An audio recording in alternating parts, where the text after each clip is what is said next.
passé et l'avenir au secours du présent. Le beau est toujours bizarre. Non, je n'y crois pas. Rien ne distingue les souvenirs des autres moments. Le bizarre est souvent beau. C'est cette bizarrerie qui le fait être particulièrement le beau.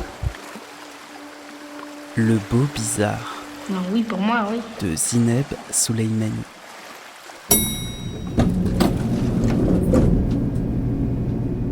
The French and Swiss crew would like to welcome those passengers who have joined us on board this TGV Lyria to Zurich. Bonjour à toutes, bonjour à tous. Bienvenue dans le beau bizarre, un espace sonore libre et hybride, un espace où on en aime souvent prendre le train. Guten Morgen.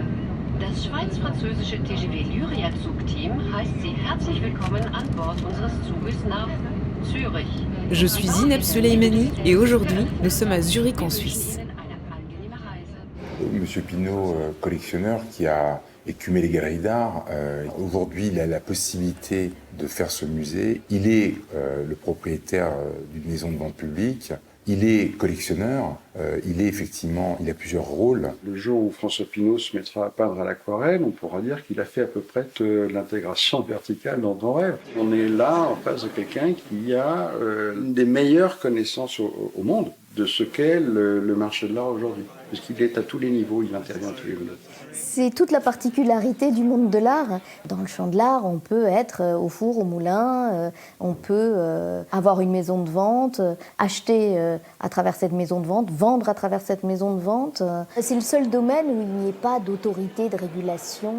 Un extrait du documentaire Le musée et le milliardaire anticonformiste d'Olivier Lemaire, qui revient sur le chantier de rénovation de la Bourse du commerce à Paris, qui s'achève pour abriter la collection personnelle du milliardaire français François Pinault. Un extrait qui introduit les thèmes que l'on va aborder dans cet épisode avec mon invité du jour, l'artiste marocain Younes Atban, un des artistes invités du Zurich Theater Spectacle, le festival du spectacle vivant à Zurich. Français, ça va ?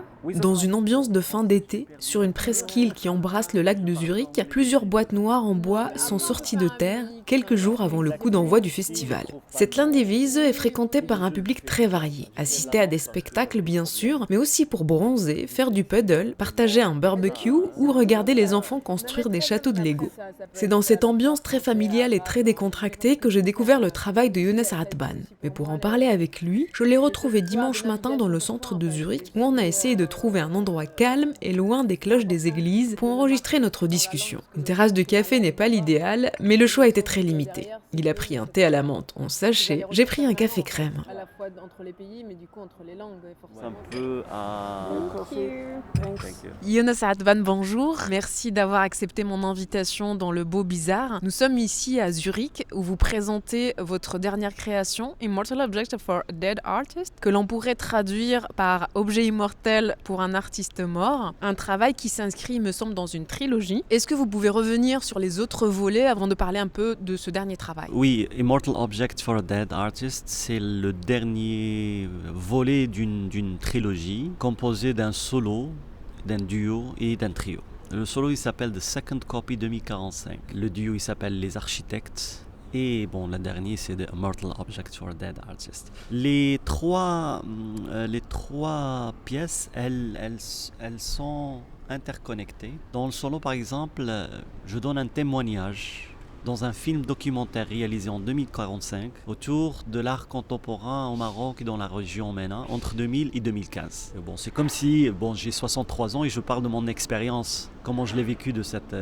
période. Et dans ce solo, je parle de mes pièces que j'ai réalisé plus tard. En fait, la pièce, je l'ai réalisée en 2015 et en fait, dans la pièce, je parlais de pièces que j'ai réalisées en 2018 et 2021. Et les pièces que j'ai réalisées en 2018-2021, c'est les deux volets qui vont arriver. Donc c'est dans le solo, j'annonce les prochaines pièces et je montre des extraits. Parce que voilà, dans ce témoignage, dans ce film documentaire, la réalisatrice me demande de me montrer des réalisations artistiques pour un peu alimenter le film documentaire avec des images. Et moi, dans ce film documentaire, je propose 3 extraits. Un extrait du solo, un extrait du duo et un extrait du trio, mais en solo. Et plus tard, en 2018, je réalise Les Architectes. Les Architectes, ça parle d'un artiste qui s'appelle Younes. C'est avec un autre artiste associé, c'est Younes Abouloukoul. Et lui, il s'appelle Younes, moi j'appelle Younes. Et du coup, on joue sur cette confusion. On a créé un personnage qui s'appelle Younes, qui est un artiste un peu, un superstar du monde de l'art visuel.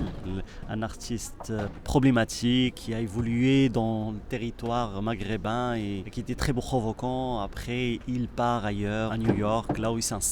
Il commence à vraiment être une valeur sûre du marché de l'art sur place. Et il y a la crise économique de 2008 et du coup sa valeur elle tombe, elle chute. Et la pièce c'est autour d'une réunion entre l'artiste et les collectionneurs pour trouver la meilleure façon de maintenir la valeur de ses œuvres. Et tout le monde il est d'accord que seule la mort de l'artiste d'une manière assez spécifique qui donne cette possibilité pour maintenir la valeur. Et le dernier volet, c'est The Golden Museum of Crisis for Contemporary Arts. Et ça parle d'un artiste qui se retrouve dans un contexte conflictuel de guerre. Et le seul espace là où on peut se protéger, c'est le musée d'art contemporain à cause de la valeur des œuvres. Il essaie de rentrer dans le musée pour se sentir en sécurité, sauf que c'est un chorégraphe. Et qu'est-ce qu'un chorégraphe peut offrir dans un contexte de crise? Donc il s'offre comme sacrifice en tant qu'œuvre et il commence à faire des rêves. Et dans cette machinerie de rêves, il associe ses rêves pour un peu parler de la situation de l'artiste dans le contexte géopolitique de la région MENA. On va déplier un peu plus ce qui est en commun et ce qui est particulier à ce travail-là. Justement, dans Immortal Objects for a Dead Artist, vous avez installé la scénographie dans un musée, un White Cube. En quoi le musée peut être un espace dramatique intéressant à questionner pour vous? En fait, les trois pièces, elles associent deux éléments, l'élément de l'art et la crise, et l'exploitation de l'objet. Donc on utilise beaucoup, dans les trois pièces, il y a beaucoup d'objets, la manipulation de l'objet, prendre un objet, le faire vider de sa fonctionnalité, proposer une nouvelle fonctionnalité, une nouvelle annonce, un nouveau nom, et jouer avec ce que l'objet peut symboliser. Ce que j'aime dans le musée, si on le voit à partir d'une dimension à la fois scénographique, dramatique ou dramaturgique, c'est généralement des espaces qu'on essaie de vider de tout esprit pour proposer des œuvres à l'intérieur. Quand on pense à une œuvre, ou bien quand on installe une œuvre dans un musée, rarement le public il est considéré dans ce rapport scénographique. Et je pense cette froideur, ce côté un peu limite un espace médical, une espèce de clinique m'a beaucoup intéressé. Et après, il y a aussi la question du moment qu'on place un objet, il y a ce verre par exemple qui est devant nous, un verre d'eau. Du moment qu'on va le placer dans un musée d'art contemporain, il n'est plus un verre d'eau.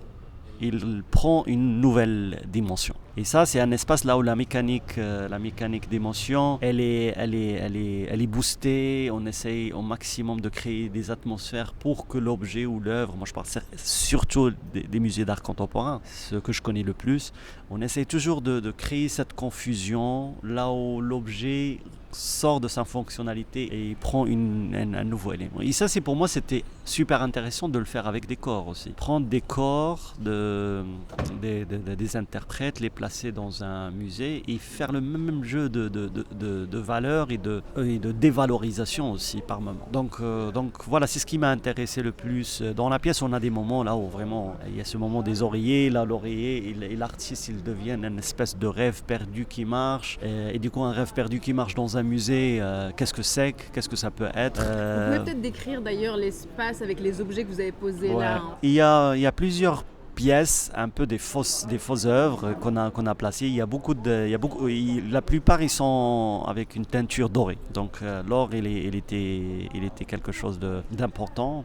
Il y a une espèce de ce qu'on appelle une espèce de sunrise, un soleil, coucher de soleil, une espèce de folie en doré qui bouge par moments. Il y a un cadre avec un flingue, il y a 2 crocodiles dorés aussi, et il y a des lingots d'or qui composent une espèce de pyramide. Et il y a un négatif du drapeau européen en jaune, Comment j'ai commencé à travailler sur ces pièces? D'abord, le truc qui m'a beaucoup intéressé, c'est l'histoire du musée de Bagdad. En 2003, quand il était attaqué par la coalition, toutes les institutions sensibles du pays, ils étaient bombardés. Mais le musée, il n'était pas bombardé. Et plus tard, on va tous voir ces images de soldats américains qui sortent avec des lingots d'or, des réserves du musée, des œuvres qui seront volées par certains soldats, la plupart américains. Donc cette image m'a beaucoup intéressé, le fait d'attaquer une ville et de ne pas toucher le musée. D'ailleurs, ils ont bombardé le musée de l'enfant, mais pas le musée de Bagdad, parce qu'il y a une valeur. Le flingue, il arrive par exemple du Kalachnikov de Saddam en or. Il avait une collection d'armes en or, par exemple. Le Sunrise, ça prend plutôt le texte de la chanson arabe avec laquelle on commence la pièce. Elle s'appelle Shamsul Ashi, qui est un texte de l'époque arabo-andalo, un très très beau texte sur le coucher de soleil, mais avec des passages un peu inconfortables.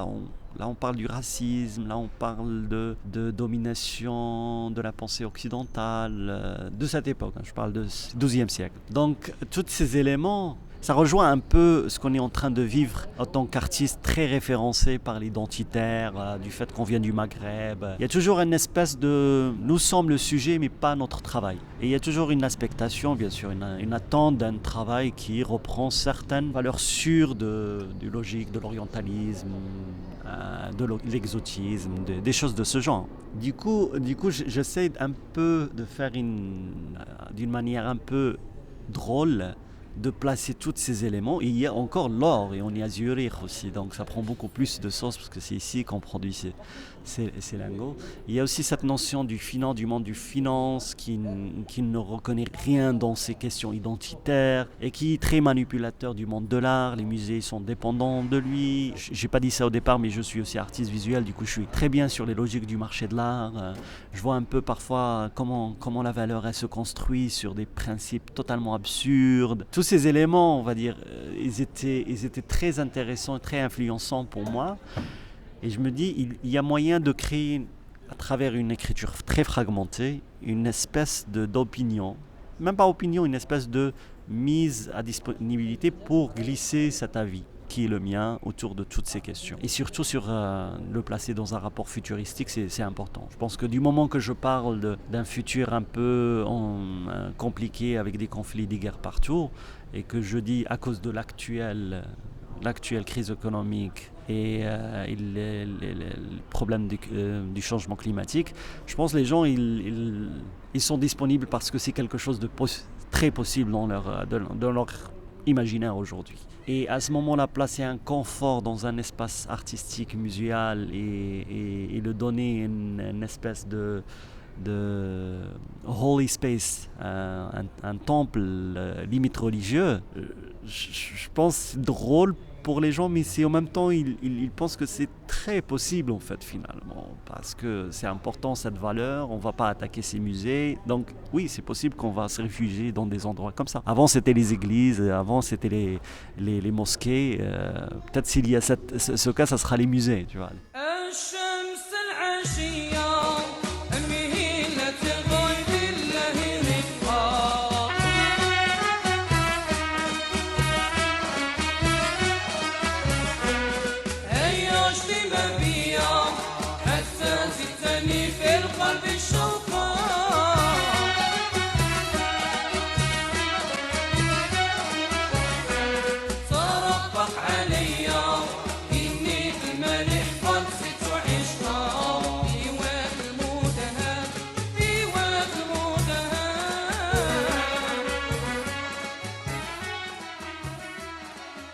Justement, avec ce musée, vous nous placez, nous spectateurs, dans un musée du futur. Un musée qui serait devenu un des rares endroits abris contre les bombardements et les guerres, comme vous le disiez à l'instant. Un endroit où le rêve peut encore exister, lorsque dehors l'imaginaire est stérile. Mais en creux, on lit une critique de l'écosystème autour de ce musée, autour du marché de l'art, qui fait de ce musée à la fois un lieu sûr, mais aussi une scène géopolitique, où les jeux d'influence et de pouvoir sont mondiaux. Vous nous expliquez un peu plus ? Surtout dans le contexte de là où je viens, de Nord-Afrique et un peu Moyen-Orient. J'ai dit autant qu'artiste visuel, j'ai pu un peu voyager et être dans ces musées, dans ces espaces. Et je ne sais pas comment le dire. Autant qu'artiste à l'intérieur, on commence à s'effacer. C'est plutôt le projet curatorial, c'est plutôt le curator, c'est plutôt le musée lui-même qui devient le protagoniste. Et c'est plus l'artiste. L'artiste, je pense, dans ça, il est un peu absent. Du moment qu'on t'accepte dans un musée, c'est déjà une grosse reconnaissance. Et vraiment, pour une carrière d'artiste, c'est quelque chose de très très important d'être soit collectionné, soit exposé dans un musée. Mais en même temps, je sais que les musées, ils suivent une logique, surtout dans les pays Nord-Afrique et Moyen-Orient, une logique d'État, une logique de politique d'État. Et on essaie de jouer sur les actualités du monde géopolitique dans cette région, les rapports de force, comme je disais, le fait que les Émirats unis ont les moyens, ils construisent deux musées, deux copies de musées occidental, le musée Guggenheim et Louvre. Il y a aussi des histoires dans le passé qui sont assez intéressantes. Le fait au Liban, pendant la guerre civile, on utilise les musées pour stations de snipers, pour tuer les gens, alors que ce musée devrait représenter l'union nationale. Il y a par exemple Ayman Sanbar qui déclare l'ouverture du musée palestinien et qu'il ne faut pas attendre que le conflit palestino-israélien pour que les Palestiniens admirent de la beauté, alors que il n'existait même pas ce musée, c'était juste une déclaration. Donc tous ces éléments montrent quand même que le musée il est un espace là où le géopolitique il est très très présent. Moi j'ai travaillé par exemple dans le musée de Rabat au Maroc, le musée d'art contemporain, le musée Mohamed VI, et je vois un peu toutes ces inquiétudes, tous ces projets proposés en fonction de la situation actuelle, en fonction de quel rapport de force il y a aujourd'hui, quelle histoire il faut écrire. Mais maintenant, c'est toujours une sélection d'histoires, c'est jamais l'histoire en totalité.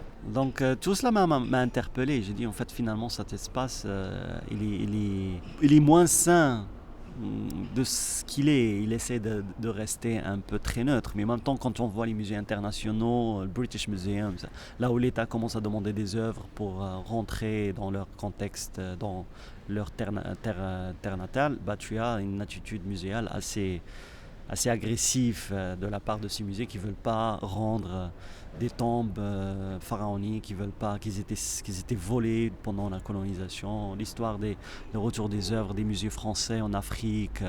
Donc voilà, ça devient une dimension géopolitique très intéressante. On a une révélation, pour moi ce qui était intéressant dans cette affaire, une révélation d'une pensée qui est encore là. Le colonialisme, il est encore là dans les musées, il est encore très très présent, mais il est tellement bien entretenu, avec des projets curatoriaux, avec des intelligences, on va dire, qu'on évite cette connotation colonialisme. Et au fond, voilà.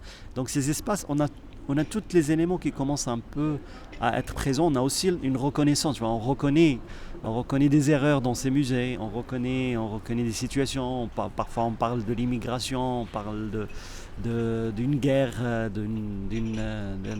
on parle d'un génocide à un moment. Donc, du coup, à l'intérieur de cet espace, il y a une absence de soi.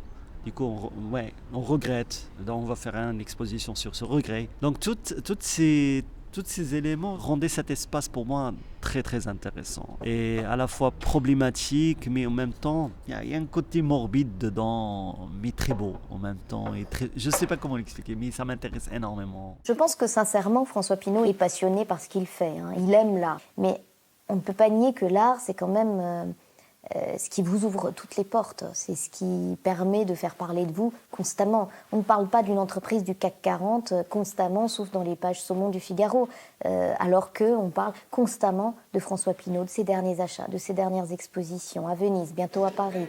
C'est quand même une publicité insensée. Vous le disiez tout à l'heure, vous êtes un artiste visuel, qualifié en fait, reconnu dans ce paysage aussi, dans cet écosystème-là. Et vous avez cette lucidité-là du fonctionnement et de la tectonique des plaques qui agit dedans, tout en étant critique et tout en étant dedans. En fait. Comment vous vivez et vous jouez de cette position peut-être confortable, inconfortable que vous avez à l'intérieur de ce milieu d'art contemporain qui est donc lui-même connecté, interconnecté à une géopolitique qui dépasse le geste artistique en soi en fait. Peut-être je vais revenir un peu en arrière durant mon parcours mon éducation artistique. Je faisais de la danse et je faisais l'école de l'art, donc la danse le soir à l'école de l'art. Mais j'avais toujours un problème de combiner les deux pratiques. Il y avait un qui était très structuré institutionnellement, qui est l'art visuel, et la danse qui était un espace un peu abandonné, un peu là où on était des vrais sauvages dedans. C'était super intéressant, très frais.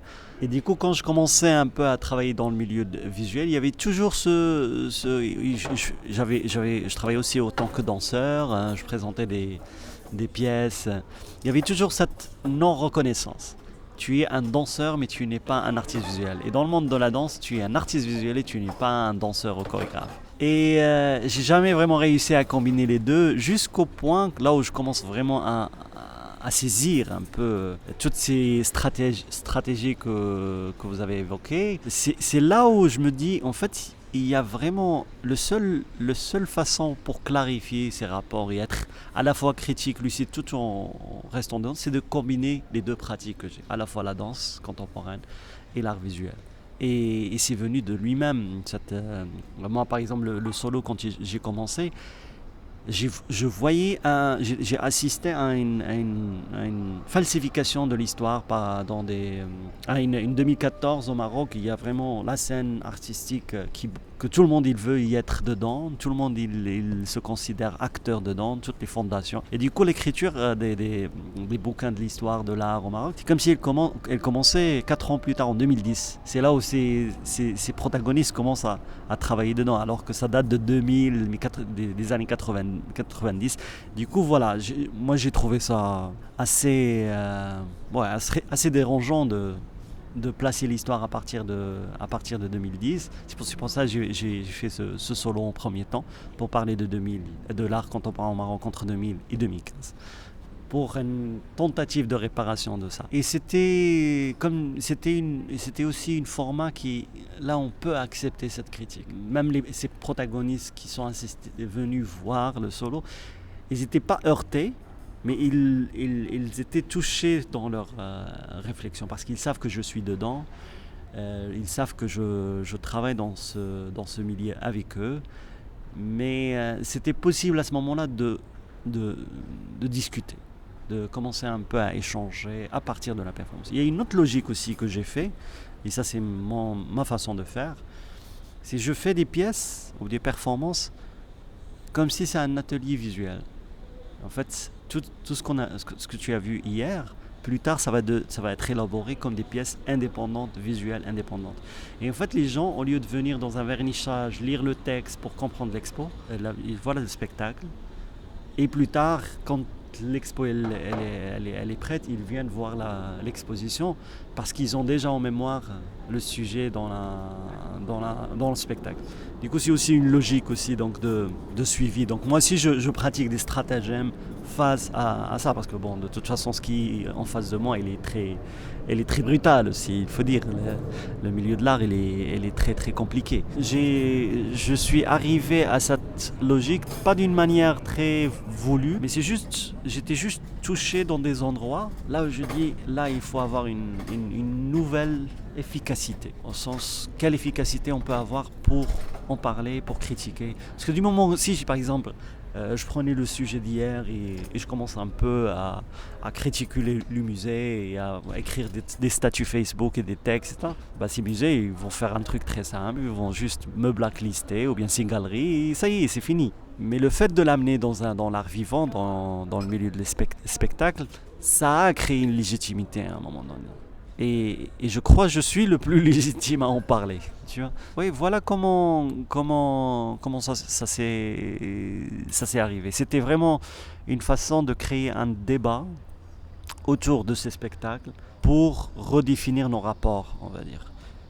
Justement, vous le disiez à l'instant, votre parcours d'artiste est assez singulier, de danseur puis chorégraphe. Vous êtes ensuite tourné vers les arts visuels. Pourquoi le besoin du coup de manipuler comme ça plusieurs outils, plusieurs médiums? Le corps ne suffisait plus, là vous le disiez, enfin en tout cas vous étiez légitime dans un milieu et pas dans un autre. Vous avez besoin du coup de questionner aussi la symbolique et les fonctions des objets, vous le disiez aussi plus tôt. Est-ce qu'on peut revenir aussi sur l'introduction des objets en fait, dans votre travail et pourquoi du coup les déplacer pour leur donner une autre fonctionnalité, donc un autre regard porté sur eux. L'image tout à l'heure était assez frappante du verre d'eau qui est aujourd'hui posé sur la table. Demain, il est posé dans un musée, il va avoir de la valeur et un autre sens qui pourrait s'en dégager. Et il me semble aussi que chaque médium répond pour vous à une étape de la recherche, comme autant de gestes interconnectés pour faire apparaître aussi le sens général pour vous que vous voulez en dire. Un objet, généralement, il est construit pour qu'il réponde dans son design, pour qu'il réponde au corps. Il est toujours un peu conditionné dans sa construction par rapport à son utilité, par rapport à la partie du corps qu'elle va utiliser. Elle reprend le verre, il est rond parce que c'est beaucoup plus simple de le prendre avec la main. Et ça, c'est dans mon rapport à l'objet dans la danse. Mon rapport avec l'objet dans le visuel, c'est l'objet mais sans le corps. Du coup, le corps, il essaie de le sculpter pour qu'il devienne autonome. Dans la danse, l'objet, il n'est pas autonome, il est associé au corps. C'est le corps qui le donne un nouveau sens. Dans l'art visuel, non. L'objet lui-même, c'est le sujet, c'est l'image finale, c'est la question. Le corps, il est absent. Le corps, il est juste visiteur. Donc ce rapport un peu paradoxal en fait m'a beaucoup intéressé, m'a beaucoup travaillé et je commençais un peu à jouer sur les deux rapports. Comment un objet qui peut exister dans un spectacle plus tard devient une œuvre d'art, et du coup j'ai pris les deux chemins pour arriver au même objet. Et ce filtrage quand même il me prend énormément de recherche, énormément de pensée. C'est le moment, par exemple, c'est comme dans un spectacle de danse, tu as un moment magique et tu dis waouh, cette situation de corps avec corps ou bien de contrepoint, ça c'est magique. Et moi, dans mon rapport avec l'objet, c'est ça. C'est quand je le manipule et quand il devient autonome. Et du moment que je peux faire les deux à la fois, c'est là où la sélection elle se fait. C'est là où l'idée elle se fixe. C'est là où pour moi l'efficacité. Je pense aussi dans mon parcours, j'avais appris dans le milieu de la danse la question de la fidélité à la discipline, au corps et la sacralité des corps et ça. Et dans mon pratique visuelle, c'était autour de l'objet, et à un moment donné il fallait que ça commençait un peu me déranger, cette sacralité un peu exagérée, et du coup vraiment je commençais à abuser tous les médiums possibles. J'utilise la danse, j'utilise l'objet, mais j'ai aucune fidélité. J'ai abandonné ces espaces parce que je trouvais plus d'efficacité dedans. Je parle toujours d'efficacité et moins d'émotion parce que pour moi c'est important. Aujourd'hui dans mes intentions artistiques, j'essaye plus de s'éloigner d'une type d'émotion et de laisser la matière créer la réflexion pour par la suite toucher les émotions des gens. Yeah. Je suis à Casablanca, avec un papa, à cause de l'oseille, mes négros ont perdu la tête. À cause de l'oseille, mes négros ont perdu la tête. Ils ont retrouvé l'amour dans la lame de machette. Je suis à Casablanca, avec un papa. À cause de l'oseille, mes négros ont perdu la tête. À cause de l'oseille, mes négros ont perdu la tête. On perd pas l'oseille, la vie c'est la fête. Vous avez grandi à Casablanca au Maroc, avant de venir vous installer et travailler en Europe. Comment ce premier terreau inspire ou nourrit vos créations? Vous vivez, il me semble, entre le Maroc et l'Allemagne. Vous êtes dans cet aller-retour permanent, comme un besoin peut-être de retourner régulièrement dans ce terreau. Et comment il vous inspire du coup? Casablanca, c'est une ville qui m'influence énormément. C'est une ville d'urgence. Enfin, tu sors, tu marches, tu vois des situations, tu vois des choses, ça te parle, tu as envie de parler. L'Allemagne, ou bien plutôt Berlin, c'était une terre d'accueil qui m'a beaucoup influencé artistiquement. Je voyais énormément de productions, mais je ne voyais à aucun moment mon travail que à Berlin ou en Europe. Au Maroc, ce qui est très intéressant, malgré ce qu'on pense, malgré les peu de moyens qu'il y a, c'est que je suis peut-être la politique culturelle du pays. C'est l'artiste qui maîtrise un peu les choses. C'est ce que je propose qui crée le public, qui crée l'espace qui crée la réflexion, au sens qu'on doit tout faire. On doit trouver l'espace, on doit organiser nous-mêmes les choses, on doit trouver les moyens, les interprètes et ça. Et on est tellement pris par nos idées qu'il faut à un moment donné les vomir. Et comme il n'y a pas trop de monde, il n'y a pas trop de moyens, on devient un peu les personnes qui définissent un peu une logique, une écriture, une dynamique. Et ça, je le trouve très intéressant. Ici en Europe, quand je viens, c'est bien, je dois présenter mon travail, mais c'est juste je participe. Je construis pas vraiment quelque chose les choses sont déjà construites. Les institutions, ils ont énormément de pouvoir. Alors qu'au Maroc, il y a toujours cette négociation. Il y a une espèce de drôle de liberté limitée. Et même la limite, on ne sait pas où est-ce qu'elle est. Parfois, on croit qu'elle est très loin, elle est tellement là. Et parfois, elle est tellement là qu'elle est en fait très loin. C'est toujours une négociation en permanence. Je donne un exemple. Une fois, avec Zouhair, on était en train de danser dans un riad à côté d'une petite fontaine avec de l'eau. Et là, plus tard, on reçoit, pas une menace, mais un dirigeant de la ville, je ne sais pas, n'a pas apprécié cette performance, n'a pas apprécié qu'on touche cette fontaine parce que c'est sacré et on était poursuivis pour toucher au sacré. Tu vois, c'était absurde. Bon, à la fin, elle a arrêté sa plainte. Quelques années plus tard, dans le même lieu, il y a une danseuse avec nous et dans la pièce, on avait besoin qu'elle soit seins nus. Et on a cru vraiment, là, on va avoir énormément de problèmes. Il n'y avait rien.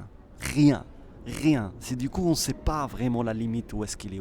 Oui, il y a un jeu qui est assez intéressant et très particulier. Le Maroc, je suis né là-bas et je peux quand même, je réalise que je peux construire des choses autour de la dynamique de l'art. Où est-ce qu'on va, quelle expression on peut apporter, quel genre de questionnement on peut apporter. Et voilà. Alors qu'ici, voilà, il y a une attente, on participe, les choses sont déjà construites, il y a un cadre de liberté, c'est très très bien. Mais quelques inconforts au Maroc, ils sont assez très productifs, on va dire. Très très productifs. Voilà. Et aussi s'il y a les autres. Il y a les autres artistes que je connais, des amis à moi. Là, on est conscient de ça, on est très très conscient, c'est nous qui devrions porter tout cela. Il ne faut pas compter sur l'institution, il faut vraiment prouver à l'institution qu'on peut faire. Et quand on prouve, c'est à ce moment-là que l'institution commence à nous suivre et à essayer de soutenir, supporter par moments.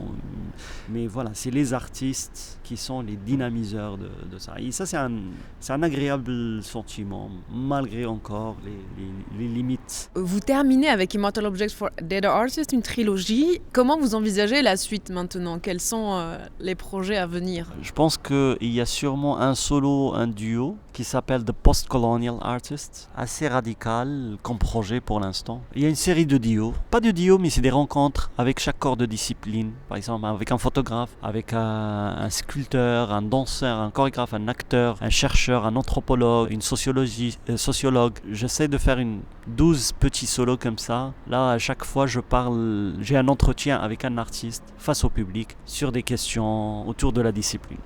Mais je pense que ça va continuer sur le même aspect, cette critique du monde de l'art lui-même. Donner les clés au public, donner les clés de compréhension de certaines logiques. Ça va créer une availability, une disponibilité pour mieux saisir, on va dire, ce monde, comment ça fonctionne, parce que c'est quand même c'est ce qu'on va laisser après notre mort, c'est l'immortalité qu'on crée en fait.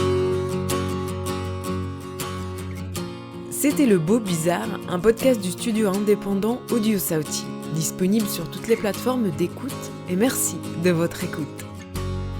Je ne t'ai jamais dit, mais nous sommes immortels. Pourquoi es-tu parti avant que je te l'apprenne? Le savais-tu déjà? Avais-tu deviné que des dieux se cachaient sous des faces avinées? Mortel, mortel, nous sommes immortels. Je ne t'ai jamais dit, mais nous sommes immortels.